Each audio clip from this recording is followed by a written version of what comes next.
इस वीडियो में हम सॉल्व करने वाले हैं एक्सेंचर के कोडिंग क्वेश्चंस को। सो स्टार्ट करते हैं।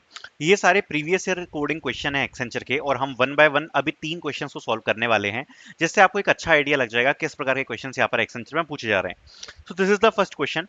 First question is calculate and return the sum of prime numbers between m and n। So question बहुत क्लियर है। आपको दो नंबर्स दिए होंगे इनपुट में m एंड n। आपको क्या करना है, उन दोनों नंबर्स के बीच का सम निकालना है। लेकिन किन नंबर्स का सम होगा? प्राइम नंबर्स का। First of all, prime number क्या होता है? प्राइम नंबर मतलब कोई भी ऐसा नंबर जो कि केवल खुद से डिवाइड हो, मतलब सेल्फ डिवाइड हो पाए, या फिर वन से डिवाइड हो पाए, और किसी भी नंबर से वो डिविजिबल ना हो। For an example 7। सो जैसे अगर 7 है तो 7 प्राइम नंबर है। द रीजन इज 7 या तो 1 से डिवाइड होगा या खुद 7 से डिवाइड होगा, और उसके बीच के किसी भी नंबर से 7 यहां पर डिवाइड नहीं हो सकता। But not talking about the theories, हम एक चीज को ध्यान से समझते हैं। आप एक चीज समझना कि हम प्राइम नंबर पता कैसे लगाएंगे, और जैसे ही आप ये चीज समझ जाओगे वैसे ही ये क्वेश्चन सॉल्व हो जाएगा। जैसे सपोज 7 है जो कि एक प्राइम नंबर है, ठीक है, और 8 है जो कि प्राइम नंबर नहीं है, क्योंकि अगर आप 8 को देखोगे तो 8 यहां पर 2 से डिवाइड हो जाएगा, 4 से डिवाइड हो जाएगा, है ना। सो 7 प्राइम नंबर है और 8 प्राइम नंबर नहीं है। अभी हम कैसे पता लगा रहे हैं, ध्यान से समझना। फर्स्ट ऑफ ऑल, उस नंबर को आप हाफ कर दो। जैसे 8 को अगर आपने हाफ कर दिया तो 8 का हाफ होगा 4। सो 4 से जितने भी बड़े नंबर्स होंगे, लाइक 5, 6, 7, ये बात तो गारंटी है कि वो नंबर्स तो 8 को डिवाइड कर ही नहीं पाएंगे, क्योंकि अगर वो से बेसिकली इन नंबर्स को अगर आप 2 टाइम्स करोगे, सो इनकी जो वैल्यू है वो 8 से ऊपर निकल जाएगी। इसलिए जो भी हाफ वैल्यू है, उससे बड़े जितने भी नंबर्स हैं वो कभी भी उस नंबर को डिवाइड नहीं कर पाएंगे। लाइक 8 को 4, 5, 6 ये कभी डिवाइड नहीं कर पाएंगे। सो जो भी नंबर 8 को डिवाइड कर पाएंगे वो क्या होंगे? अगर आप उसको डिवाइड बाय 2 कर दो, वो या उससे पहले वाले नंबर्स। सो नंबर बिटवीन 2, क्योंकि 1 तो ऑलरेडी आप जानते ही हो, 1 प्राइम नंबर तो 1 से डिवाइड हो सकता है, इसलिए 1 को तो आपको हटाना पड़ेगा। सो ऐसा नंबर जो 2 एंड 2 से लेकर जो भी नंबर की वैल्यू है वो नंबर, ये हम रेंज बना रहे हैं। डिवाइड बाय 2, 2 और 2 से लेकर नंबर डिवाइड बाय 2, इसके बीच में अगर कोई भी ऐसा नंबर एग्जिस्ट करता है जो कि उस नंबर को डिवाइड कर पाए, तो वो प्राइम नंबर नहीं है। ध्यान से समझना, एक बार मैं इस कॉन्सेप्ट को दोबारा से क्लियर कर देता हूं, इससे आपको एक बार क्लियरली समझ में आ जाएगा कि अभी मैंने बोला क्या है, ठीक है। सो जैसे कि फॉर एन एग्जांपल मैंने लिया 8 और 7 से हम समझेंगे ना, तो आपको एक बार अच्छे से क्लियर हो जाएगा प्राइम नंबर कैसे हमें पता लगाने हैं, राइट। सो जैसे सबसे पहले हमने लिया 8। अब जो 8 है, आपको पता है कि 8 जो है वो प्राइम नंबर नहीं है, बिकॉज इसको 2 और 4 से डिवाइड कर सकते हैं।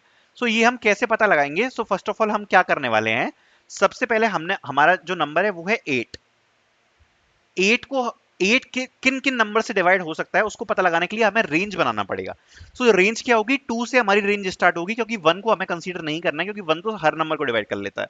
सो 2 से ये रेंज कहां तक जाएगी? जो भी नंबर है उसके डिवाइड बाय 2 तक, मतलब 2 से लेकर 4 तक जाएगी इसके लिए रेंज।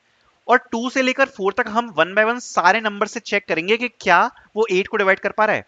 तो जैसे जो पहला नंबर है वो है 2, क्या वो 8 को डिवाइड कर पा रहा है? यस, डिवाइड कर पा रहा है। इसका मतलब क्या है? ये प्राइम नंबर नहीं। अब जैसे 7 है, 7 के लिए जो रेंज बनेगी वो आप 2 से, इसको भी चलो 4 मान लेते हैं। सो हम 2 से 4 तक चेक करेंगे क्या 7 डिवाइड हो पा रहा है। सो देखो, 2 डिवाइड कर पा रहा है 7 को? नहीं कर पा रहा। 3 डिवाइड कर पा रहा है? नहीं कर पा रहा। 4 डिवाइड कर पा रहा है? नहीं कर पा रहा। उसके बाद जो 5 होगा वो तो इसके डबल से भी ऊपर निकल जाएगा, इसलिए हम 5 को कंसीडर ही नहीं करेंगे, ठीक है। सो ये जो है ये प्राइम नंबर है, क्योंकि इसको कोई भी नंबर डिवाइड नहीं कर पा रहा है, ठीक है। सो बस यही चीज हमें इंप्लीमेंट करनी है, और इसी से हम रेंज के बीच का सम निकाल पाएंगे प्राइम नंबर्स का। ओके, सो स्टार्ट करते हैं। तो सबसे पहले हमारे क्वेश्चन में हमें इनपुट में क्या दिया है? m और n की वैल्यू दी है। जैसे m है 4 एंड n है 13, तो आंसर क्या आएगा? 36। कैसे आएगा 36? क्योंकि देखो प्राइम नंबर्स क्या क्या हो जाएंगे इसके बीच में। 5 हमारा प्राइम नंबर हो जाएगा, 7 प्राइम नंबर हो जाएगा, एंड उसके बाद 11 प्राइम नंबर हो जाएगा, 13 प्राइम नंबर हो जाएगा। सो जब आप इन सबका सम करोगे तो कितना आएगा? 13 एंड 11 24, 24 एंड 12 36। तो इसलिए आंसर 36 आएगा, क्योंकि 5, 7, 11, 13 ये ऐसे नंबर्स हैं जो या तो खुद से डिवाइड हो पाएंगे या फिर 1 से डिवाइड हो पाएंगे, है ना। 1 या सेल्फ, बाकी कोई और नंबर इनको डिवाइड नहीं कर पाएगा। सो अब इसके लिए हम कोड कैसे निकालेंगे, देखो इन दोनों के बीच में हमें सम निकालना है। सो सबसे पहले हम कोड में क्या बना लेंगे, एक फंक्शन बना लेंगे इस प्राइम। और ये जो इस प्राइम फंक्शन है ये क्या चेक करेगा, अब ये जो इस प्राइम फंक्शन है बेसिकली ये यहां पर चेक करने वाला है कि जो भी हमारा कोड, जो भी नंबर आ रहा है वो प्राइम है या नहीं है। ठीक है, जैसे सपोज हमारे पास आया 13। सो हम 13 को इस वाले फंक्शन में पास करके ये चेक करेंगे, क्या रिटर्न करवाएंगे, अगर ये प्राइम नंबर है तो ट्रू रिटर्न कर दो, अगर ये प्राइम नंबर नहीं है सो फॉल्स रिटर्न कर दो। तो ये फंक्शन हमें ये रिटर्न करवा रहा है इस प्राइम। ठीक है, सो इस प्राइम में हमने सबसे पहले पास किया इंट नम में कोई भी नंबर हम पास कर रहे हैं चेक करने के लिए वो प्राइम है कि नहीं। अगर नंबर 1 से छोटा है सो फॉल्स हो जाएगा, क्योंकि अगर 1 से छोटा है सो डेफिनेटली ये बात है कि वो प्राइम नंबर नहीं होगा, क्योंकि 1 से छोटा हम कंसीडर नहीं करेंगे, दैट मींस 1 या फिर 0। सो 1 या 0 हम प्राइम नंबर में नहीं लेंगे। बाकी फिर हम स्टार्ट करेंगे अपना लूप कहां से, 2 से, क्योंकि मैंने बताया था 2 से हम रेंज देखना स्टार्ट करेंगे कि 2 से वो नंबर डिवाइड हो पा रहे हैं या नहीं हो पा रहे। जैसे 13 है सो हम क्या रेंज बनेगी 2 से लेके 6 तक, क्योंकि हम 13 डिवाइड बाई 2 कर देंगे, क्योंकि 7 अगर आप देखोगे तो 7 डिवाइड बाई 7 मल्टीप्लाई बाई 2 हो जाएगा 14, जो कि 13 से ऊपर निकल गया, इसलिए हम डिवाइड बाई 2 कर देते हैं। ठीक है, तो हमारी रेंज क्या बन गई 2 से 6। सो 2 से 6 की हम सारी रेंज से चेक करेंगे क्या 13 डिवाइड हो पा रहा है। सो हमने सबसे पहले यहाँ पर 2 से चेक किया।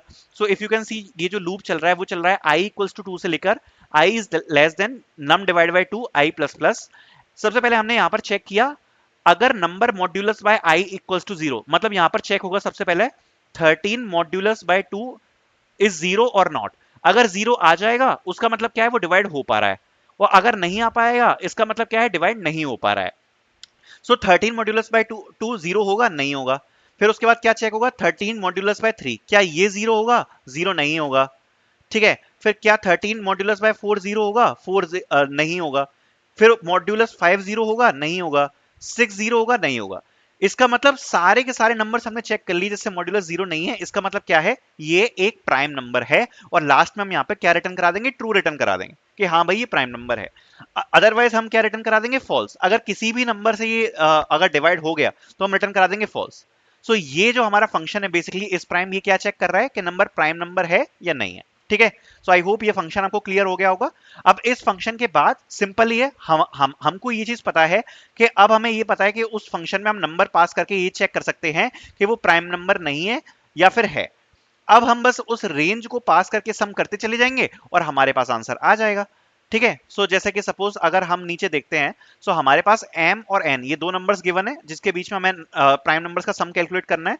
सो सम की वैल्यू हमने यहाँ पर बना ली 0, आप देख सकते हो इस फंक्शन में। उसके बाद हमने एक लूप चलाया m से लेके n तक, इफ यू कैन सी, क्योंकि हमें उसी रेंज के बीच में यहाँ पर सम निकालना है।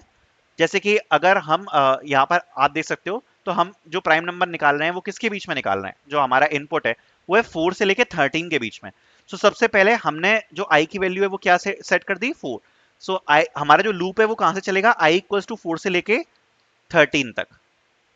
ठीक है, ये हमारी रेंज है। सो हमने लूप चला दिया int i equals to m, i is less than equals to n, यहां तक हमारा लूप चलेगा। और i प्लस प्लस, अब हम यहाँ पर लूप को इंक्रीज करते चले जा रहे हैं। अब हम चेक करते चले जा रहे हैं नंबर चेक करना कि वो प्राइम है या नहीं। तो सबसे पहले हमने अपने फंक्शन में पास कर दिया i। सो सबसे पहले क्या पास होगा 4, फिर 5, फिर 6, फिर 7, मतलब 13 तक सारे नंबर्स पास होंगे। और उनमें जो जो नंबर प्राइम निकलता चला जाएगा उसको हम सम करते चले जाएंगे। जैसे अगर आप देखोगे तो 5 हमारा प्राइम निकल जाएगा तो 5 को सम कर दिया, 7 प्राइम निकल जाएगा 7 को सम कर दिया, फिर 11 को प्राइम निकल जाएगा 11 को सम कर दिया, 13 प्राइम निकल जाएगा 13 को सम कर दिया। सो इस प्रकार से हमारा ये फंक्शन यहाँ पर ट्रू रिटर्न करता चला जाएगा। ये हम यहाँ पर सम करते चले जाएंगे और लास्ट में हम सम को रिटर्न कर देंगे। सो बस यही है, और ये कोड आपको बिल्कुल एग्जैक्ट आउटपुट देगा जो हम चाह रहे हैं। आप वीडियो पॉज कर कर इस कोड को एक बार नोट डाउन कर सकते हो अपनी नोटबुक में, या फिर आप इस कोड का स्क्रीनशॉट ले सकते हो, आप जो भी करना चाहो, जिससे आपको आइडिया लग जाएगा कि ये क्वेश्चन हमारा कैसे सॉल्व होगा। सो ये काफी अच्छा क्वेश्चन था और इंपॉर्टेंट क्वेश्चन था, आई होप ये आपको समझ में आया होगा। देन चलते हैं नेक्स्ट क्वेश्चन की तरफ, that is calculate and return the absolute difference between the sum of digits of number divisible by 4 and the sum of digits of number divisible by 7 in the range from m to n inclusive। इस question का मतलब क्या है, देखो बहुत simple है। आपको दो रेंज दी है, जैसे m to n की एक रेंज दी है, m की वैल्यू है 1, n की वैल्यू है 20, इसका आउटपुट आएगा 12। कैसे आएगा, ये कह रहा है m और n के बीच में जितने भी ऐसे नंबर हैं जो 4 से डिवाइड हो सकें और 7 से डिवाइड हो सकें, उनकी डिजिट्स का सम कर दो। सिंपल है, उनकी डिजिट्स का सम कर दो। एक्सप्लेनेशन है, देखो 1 से 20 के बीच में ऐसे कौन कौन से नंबर्स होंगे जो 4 से डिवाइड होंगे? सबसे पहले होगा 4, फिर होगा 18, 12, 16 और 20। यही नंबर होंगे जो 4 से डिविजिबल होंगे 1 से 20 के बीच में। अब ये कह रहा है उनकी डिजिट्स का सम कर दो। सो 4 की जो ये सिंगल डिजिट है तो 4 का 4 हो गया, 8 का 8 हो गया, 12 की डिजिट्स क्या है? 1 और 3, सो इसका सम क्या हो गया? 3। 16 की डिजिट क्या है? 1 और 6, तो इसकी डिजिट का सम क्या हो गया? 7। 20 की डिजिट्स क्या है? 2 और 0, तो इसकी डिजिट का सम क्या हो गया? 2। सो हमने क्या प्लस कर दिया? 4 plus 8 plus 3 plus 7 plus 2, answer क्या आ गया? 24। इसी प्रकार से 7, सो 1 और 20 के बीच में टोटल 7 7 वाले नंबर्स कौन से हैं जो 7 से डिवाइड होंगे? खुद 7 एंड 14। सो 7 का तो ये सिंगल डिजिट है तो 7 ही आ गया, और 14 में डिजिट्स क्या है? 1 और 4, सो 1 और 4 का सम क्या आ गया? 5। सो क्या आ गया? 12। सो अगर आप देखोगे तो 4 से डिविजिबल नंबर का यहाँ पर टोटल सम आ गया 24, और 7 से डिविजिबल टोटल नंबर्स का जो डिजिट्स का सम आ गया वो आ गया 12। इन दोनों के बीच का डिफरेंस कितना आ गया? 12। हमें यही आउटपुट देना है, जो भी इनकी डिजिट्स का बीच का डिफरेंस होगा वो हमें आउटपुट देना है, तो आउटपुट हमारा क्या आ गया? 12। सो ये बहुत सिंपल क्वेश्चन है, ज्यादा डिफिकल्ट नहीं है। कैसे हम सॉल्व करेंगे? तो सबसे पहले हम क्या करेंगे, यहाँ पर दो वेरिएबल्स क्रिएट कर लेंगे। एक हो गया सम डिविजिबल बाय 4 और एक हो गया सम डिविजिबल बाय 7। ठीक है, इस फंक्शन में अब ये जो divisible by 4 and divisible by 7 है, इससे क्या होगा? डिविजिबल बाय 4 में हम उन सभी का सम कैलकुलेट कर लेंगे जो कि 4 से डिविजिबल है, और सम डिविजिबल बाय 7 में उन सभी का सम कैलकुलेट कर लेंगे जो कि 7 से डिविजिबल है। सो सबसे पहले हमने क्या किया, हम अपने लूप को चलाएंगे रेंज में। हमारी रेंज क्या है? m on n। So m से स्टार्ट होगा हमारा लूप, मतलब i equals to m, that means 1 से स्टार्ट होगा, n मतलब 20 तक जाएगा। सो ये हमारा लूप चल रहा है, i इक्वल्स टू m से लेके i equals less than equals to n तक। उसके बाद हम यहाँ पर चेक कर रहे हैं कि अगर वो डिजिट 4 से डिविजिबल है या नहीं। ठीक है, सो जैसे कि सपोज सबसे पहले आया 4, सो 4 से डिविजिबल है। ठीक है, सो ये वाली हमारी कंडीशन ट्रू हो जाएगी। उसके बाद हम यहाँ पर उसकी डिजिट्स का सम करेंगे। सो अगर आप देख सकते हो तो 4 तो सिंगल डिजिट है, तो इसकी तो खुद की एक केवल सिंगल डिजिट है, तो इसमें तो जरूरत ही नहीं पड़ेगी, तो ये वाला नंबर, तो इसका जो डिजिट्स का सम है वो तो कितना आ जाएगा? 4 आ जाएगा। ठीक है, सो इसका खुद का नंबर कितना आ गया? 4। सो वही हमने इसमें ऐड कर दिया 4। ठीक है, अब उसके बाद नेक्स्ट नंबर कौन सा आएगा जो कि 4 से डिविजिबल होगा? जैसे सपोज 8। सो 8 को छोड़ो, 8 भी डायरेक्ट सिंगल डिजिट है तो वो भी 8 आ गया। अब आ गया जैसे 12, सो सपोज 12 आ गया। सो अब 12 का क्या होगा? सबसे पहले नम में हम असाइन कर देंगे 12 को, तो नम इक्वल्स टू हो गया 12। ठीक है, उसके बाद जब तक नम 0 से बड़ा बड़ा है, मतलब 12 जब तक 0 से बड़ा है तब तक ये कंडीशन चलेगी। और कंडीशन क्या है कि सबसे पहले हम जो भी हमारे पास सम है उसको हम प्लस करेंगे, मतलब अभी तक हमारे पास 4 और 8 है, सो 12 करेंगे। So 12 plus equals to num modulus 10। तो अगर आप 12 को मॉड्यूलस करोगे 10 से तो हमारे पास आंसर क्या आएगा? 2। और अगर आपको बताओ तो डिजिट्स हम ऐसे निकालते हैं, जो भी हमारे पास नंबर होता है उसका मॉड्यूलस कर देते हैं 10 से और उसको डिवाइड कर देते हैं 10 से। ठीक है, तो ये चीज आपको पता होना चाहिए पहले से, ये प्री रिक्विजिट है, ये सब आपको पता होना चाहिए। तो जब 12 को आप 10 से मॉड्यूलस करोगे तो हमारे पास पहली डिजिट आ गई। इससे क्या होता है, लास्ट से डिजिट आना स्टार्ट हो जाती है। जैसे हमारे पास सपोज 12 है, सो 12 की जो लास्ट डिजिट होगी 2, ये हमारे पास आ जाएगी। तो सबसे पहले हमारे पास क्या आ गई? 2। उसके बाद हमने कर दिया डिवाइड बाय 10। सो जब आप इसको डिवाइड बाय 10 करोगे सो क्या हमारे पास बच जाएगा? 1। और ये कौन सी डिजिट होगी? First digit. सो अब हम हमारे पास क्या बची? First digit. और ये लूप में तब तक रन होता रहेगा जब तक हमारे पास ये डिजिट्स का सम नहीं आ जाएगा। सो इस प्रकार से हमारा डिजिट्स का सम निकलता है। आई होप ये कॉन्सेप्ट आपको पहले से क्लियर होगा कि डिजिट्स का सम कैसे निकालते हैं। मैंने थोड़ा बहुत अभी आपको एक्सप्लेन करने की कोशिश करी है। अगर नहीं पता तो एक बार चेक कर लेना गूगल पर कि कैसे हम डिजिट्स का सम निकालते हैं। तो ये लूप तब तक चलेगा जब तक हमारे डिजिट्स का सम चलेगा। ठीक है, सो सबसे पहले हमने यहाँ पर क्या किया? 4 का यहाँ पर सम निकाल लिया। ठीक है, यहाँ पर हमने जितनी भी ऐसी डिजिट्स हैं जो 4 से डिवाइड हो रही हैं उनका सम निकाल लिया। ऐसे ही हमने नीचे किसका निकाल लिया? 7 का सम निकाल लिया। और लास्ट में हमें क्या करना है? दोनों के बीच का डिफरेंस निकालना है। तो हमने क्या रिटर्न कर दिया? Absolute difference between sum divisible by 4 and sum divisible by 7। ठीक है, तो बेसिकली हम क्या कर रहे हैं? हम यही चीज कर रहे हैं। सबसे पहले हम वो सारी डिजिट्स को चेक कर रहे हैं। या सबसे पहले 4 आया, सो 4 को हमने ऐड कर दिया, 8 आया, 8 को ऐड कर दिया। ठीक है, उसके बाद 12 आया तो 12 की हमने फिर डिजिट्स निकाली। सो 12 की डिजिट्स क्या है, 1 और 2, तो उसका सम आ गया 3, तो वो ऐड कर दिया।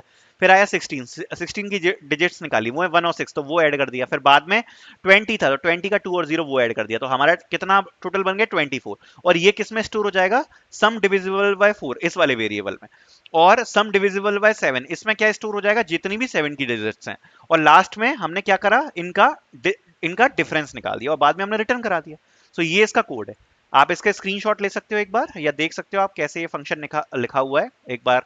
सिंपल ही है, कुछ ज्यादा कोड डिफिकल्ट नहीं है, सो इसको भी आप सॉल्व कर सकते हो। नाउ चलते हैं आगे अपने थर्ड कोड पे, थर्ड और लास्ट कोड पे, जो कि हमारा एक्सेंचर का एक और प्रीवियस ईयर का क्वेश्चन है। ये भी सिंपल ही क्वेश्चन है, इसको देखते हैं।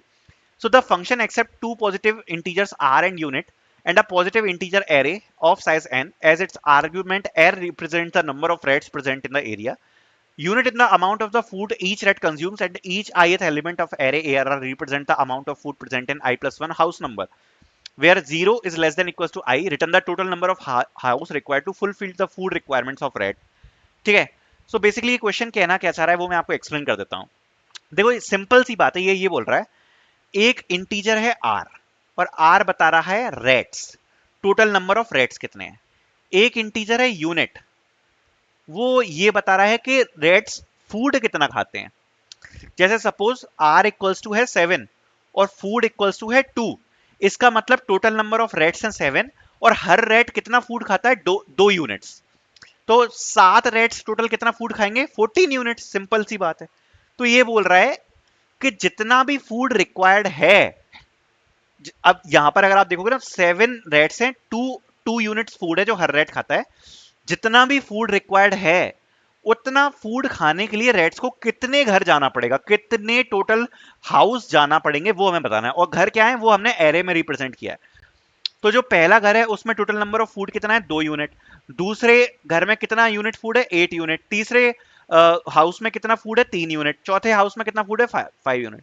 सो अगर आप सम करोगे ना, सो पहले घर में कितना फूड हो गया, 2 यूनिट, और टोटल रेट्स को कितना घर खाना चाहिए, 14। तो क्या ये रेट्स के लिए फुलफिल कर पाएगा, नहीं कर पाएगा। फिर दूसरे घर भी जाना पड़ेगा, तो दूसरा घर कितना है, 8। सो अब हमारे पास टोटल फूड कितना हो गया, 10, लेकिन रेट्स को कितना चाहिए, 14। क्या ये फुलफिल कर पाएगा, नहीं कर पाएगा। तीसरा घर क्या है, 3, तीन 3 यूनिट फूड है, तो हमारे पास टोटल कितना हो गया, 13। क्या ये रेट्स की रिक्वायरमेंट फुलफिल कर पाएगा, नहीं कर पाएगा। चौथा घर पे फूड कितना है, 5। सो हमारे पास टोटल फूड कितना हो गया, 18, और रेट्स को कितना चाहिए, 14। सो क्या ये फुलफिल कर पाएगा, हाँ कर पाएगा, क्योंकि हमारे पास टोटल 18 यूनिट्स फूड है, रेट्स को चाहिए 14, और बस यही हमें बताना है कि टोटल कितने नंबर रेट्स को हाउस जाना पड़ेगा जिससे उनका जो पेट है वो भर जाएगा। सिंपल है, हमें रेट्स दिए हैं, फूड यूनिट दी है, हमें ये बताना है कि रेट्स को कितने घर जाना पड़ेगा जिससे उनका पेट भर जाएगा। ठीक है। सो बस इस क्वेश्चन को सॉल्व करते हैं। ये क्वेश्चन का आप एक्सप्लेनेशन, बाकी ये क्वेश्चन दिया हुआ है, यही है क्वेश्चन। तो बहुत सिंपल है, हम क्या करेंगे, सबसे पहले तो ओवरऑल ये निकाल लेंगे कि टोटल रेट्स को खाना कितना चाहिए। तो देखो नंबर ऑफ रेट्स कितने हैं, r। Number of unit food किस में दिया है, यूनिट में। ठीक है, बहुत सिंपल क्वेश्चन है, ज्यादा डिफिकल्ट नहीं है, आसानी से हो पाएगा। अभी मैं आपको एक्सप्लेन कर देता हूं इसमें क्या क्या आपको करना पड़ेगा। सो देखो टोटल नंबर ऑफ रेट्स है हमारे पास, हम कैसे करेंगे उस क्वेश्चन को। टोटल नंबर ऑफ रेट्स है हमारे पास कितने, r। Total number of food कितना है हमारा, मतलब हर रेट कितना खाता है, यूनिट है u। ठीक है। सो पहले हमें टोटल फूड कितना चाहिए होगा, फूड चाहिए होगा r इंटू यू। जैसे टोटल नंबर ऑफ रेट्स हैं 7 और हर रेट 2 यूनिट फूड खाता है, तो टोटल फूड कितना चाहिए हमें, 14। ठीक है। सो r मल्टीप्लाई u क्या हो गया, टोटल नंबर ऑफ फूड जितनी भी रिक्वायरमेंट। उसके बाद हमें क्या करेंगे, हमारे हमारे पास है हाउसेस। सो हम क्या करेंगे, हाउसेस में स्टार्टिंग से सम करना स्टार्ट कर देंगे। तो पहले पहले हाउस का सम हो गया 2, हमने चेक किया कि क्या 2 14 के बराबर है या ज्यादा है, नहीं है। तो अब हम अगले हाउस का सम करेंगे, अगले हाउस का फूड क्या है, 8। अब ये कितना हो गया, 10। क्या 10 14 के बराबर या ज्यादा है, नहीं है। फिर से हम सम करेंगे, वो क्या हो गया, 3। सो क्या 13 14 के बराबर या ज्यादा है, नहीं है। फिर हम सम करेंगे, फिर क्या आ गया, 5। हमारे पास आ गया 18। क्या 18 14 के बराबर या ज्यादा है, हाँ है। तो बस हमारा आंसर कितना हो गया, 4, क्योंकि हमें टोटल कितने घर में जाना पड़ा, 1 2 3 4। बस यही रिटर्न करा देंगे। बाकी अगर एरे नल है तो हमें -1 रिटर्न कराना है, ये क्वेश्चन में दिया है। और 0 रिटर्न कराना है अगर टोटल हाउस जितने भी हम विजिट कर रहे हैं, अगर उनका फूड सफिशिएंट नहीं है रेट के लिए, तो हम लास्ट में क्या रिटर्न करा देंगे, 0। सो बस सिंपल सा कोड है इसका। सबसे पहले हम मैंने जो बोला है बस वही करेंगे हम। अगर total number of elements array में 0 है तो क्या रिटर्न करा देंगे, -1, जो कि क्वेश्चन में दिया है। बाकी टोटल फूड रिक्वायर्ड कितना होगा, आर इंटू यूनिट, जो अभी मैंने आपको समझाया। रेट्स के लिए कितना फूड चाहिए, total number of rates multiply by unit. Food till now अभी तक हमारे पास फूड कितना है, 0, क्योंकि हम इसमें सम करते चले जाएंगे। टोटल नंबर ऑफ हाउस कितने हैं, 0। हम क्या करेंगे, हाउस का लूप स्टार्ट करेंगे कहां तक, एन तक। टोटल नंबर ऑफ एलिमेंट्स हमारे पास जितने ज्यादा हैं प्लस प्लस करते चले जाएंगे। Food till now plus plus equals to array equals to house. सबसे पहले हम क्या करेंगे, ये लूप को चला रहे हैं। सबसे पहले हम पहले घर में गए, पहले घर में गए, फिर दूसरे घर में गए, फिर तीसरे घर में गए, और जितना भी हमें फूड मिलता जा रहा है उसको हम सम करते चले जा रहे हैं। उसके बाद वही कंडीशन जो मैंने बताई थी, food till now is greater than और equals to total food required. मतलब रेट्स को जितना फूड चाहिए क्या उससे ज्यादा या बराबर हो चुका है। अगर हो चुका है तो उसी वक्त पे हम ब्रेक कर देंगे लूप को। और जैसे ही हमने ब्रेक किया, सो उसके बाद हम लास्ट में ये और चेक कर लेंगे कि क्या टोटल फूड रिक्वायर्ड ज्यादा था फूड टिल नाउ से। मतलब जितना भी टोटल फूड रिक्वायर्ड है, मतलब जो रेड्स को फूड चाहिए था, अगर वो कुछ फूड बच रहा है, इसका मतलब टोटल घर हमारे निकल गए और हमारे पास वो सफिशिएंट फूड नहीं था, तो हम रिटर्न 0 करा देंगे। अदरवाइज हाउस प्लस 1 ये हम प्रिंट करा देंगे। मतलब जैसे आप समझे, जैसे अगर मान लो कि टोटल हाउस का जो भी फूड था वो आया 15, जबकि रेड्स को रिक्वायर्ड था 20, तो हमें क्या रिटर्न करा देंगे, 0। बिकॉज टोटल फूड रिक्वायर्ड जो है, मतलब जो रेड्स को भोजन चाहिए, मतलब खाना चाहिए, वो यहाँ पर ज्यादा है, और जो टोटल घर के पास है वो कम है, तो हम यहाँ पर 0 प्रिंट करा देंगे। अदरवाइज क्या प्रिंट करा देंगे, हाउस प्लस 1। मतलब इसका मतलब जितना रेड्स को खाना चाहिए था वो मिल चुका है, हमने लूप को जहां ब्रेक कराया है वो वाला नंबर +1 हम करा देंगे। सिंपल, जो मैंने आपको अभी अप्रोच डिस्कस करी थी। सो इससे हमारा ये पूरा का पूरा आंसर आ जाएगा। सो इस कोड का भी आप स्क्रीनशॉट ले सकते हो, सिंपल ही है कोड, ज्यादा डिफिकल्ट नहीं है। सो आई होप ये क्वेश्चंस आपको समझ में आए होंगे। Thank you so much for watching.